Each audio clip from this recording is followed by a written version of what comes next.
বলে যে সিন্ডিকেটের হাত বদল হয়ে গেছে, আগে যাদের কাছে ছিল এখন আরেক দল এটা তাদের হাতে তুলে নিয়েছে। আমরা সরকারকে বলেছি এই সিন্ডিকেটের বিরুদ্ধে আপনাদেরকে যুদ্ধ ঘোষণা করতে হবে, এই সিন্ডিকেটের হাত আপনাদেরকে ভেঙে দিতে হবে। 18 কোটি মানুষের উপর আর অর্থনৈতিক শোষণ চালানো যাবে না।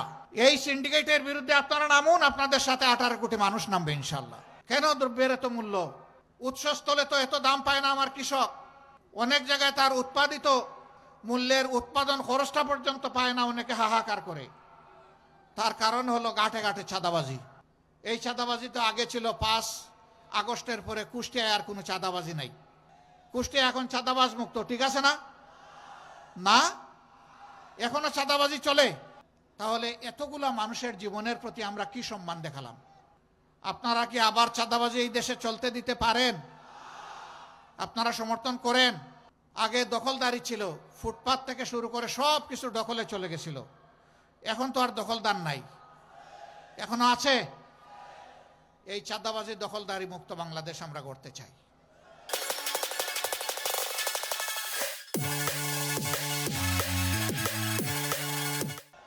বলবেন তার প্রমাণ কি? আপনারা যে পারবেন, তার প্রমাণ হচ্ছে আমাদের কর্মীরা চাঁদাবাজিও করে না, দখলবাজিও করে না। আমরা সেই দল যাদের শীর্ষ 11 জন নেতাকে খুন করা হয়েছে বিচারের নামে প্রহসন করে। কাউকে দেওয়া হয়েছে ফাঁসি, আর কাউকে জেলের ভিতরে মৃত্যুর কুলে ঠেলে দেওয়া হয়েছে। সর্বশেষ আমাদের থেকে বিদায় নিয়েছেন কোরআনের পাখি আল্লামা দিলওয়ার হোসেন সাঈদী। শহীদ মৌলানা মতিউর রহমান নিজামীর সহকর্মীদেরকে এভাবেই নির্মমভাবে হত্যা করা হয়েছে। মিথ্যা মামলায় সাজানো, আদালতে পাতানো সাক্ষী দিয়ে।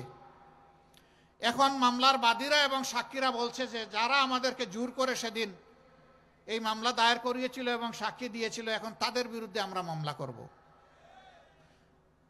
এটাই আল্লাহর খেলা। তুইজ্জু মান তাশাউ ওয়া তুযিল্লু মান তাশাউ বিয়াদিকাল খায়র ইন্নাকা আলা কুল্লি শাইইন কাদির। আল্লাহ ইজ্জত দেওয়ার মালিক, ইজ্জত কেড়ে নেওয়ার মালিক। আল্লাহ বাংলাদেশে আরো অনেক কিছু দেখাবেন ইনশাআল্লাহ।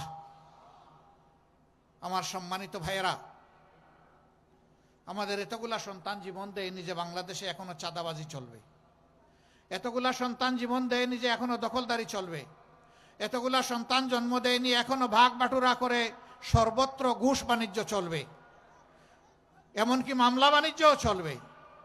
এর জন্য আমাদের সন্তানেরা জীবন দেয়নি। 34,000-এর ঊর্ধ্বে আমাদের সন্তানেরা জীবনের তরে পঙ্গু হয়ে গিয়েছে। 500-র উপরে 2টি চোখ হারিয়ে অন্ধ হয়ে গিয়েছে। এ বিশ্বের সৌন্দর্য আর তারা কখনো দেখবে না। মায়ের মুখটাও তারা দেখতে পারবে না, স্ত্রীর মুখ দেখতে পারবে না, সন্তানের মুখ দেখতে পারবে না। তাদের চোখের আলো নিভে গেছে। 750-র মতো এক চোখ হারিয়ে আরেক চোখের ঝুঁকিতে আছে। কয়েকশো সন্তান আমাদের প্যারালাইজ হয়ে হাসপাতালের বেডে পড়ে আছে, যাদেরকে মেরুদণ্ডে গুলি করা হয়েছিল। কয়েক হাজার হয় হাত হারিয়েছে, না হয় পা হারিয়েছে। এতগুলো মানুষের প্রতি, জীবনের প্রতি, রক্তের প্রতি, লাল রক্তের প্রতি গাদ্দারি করা চলবে না।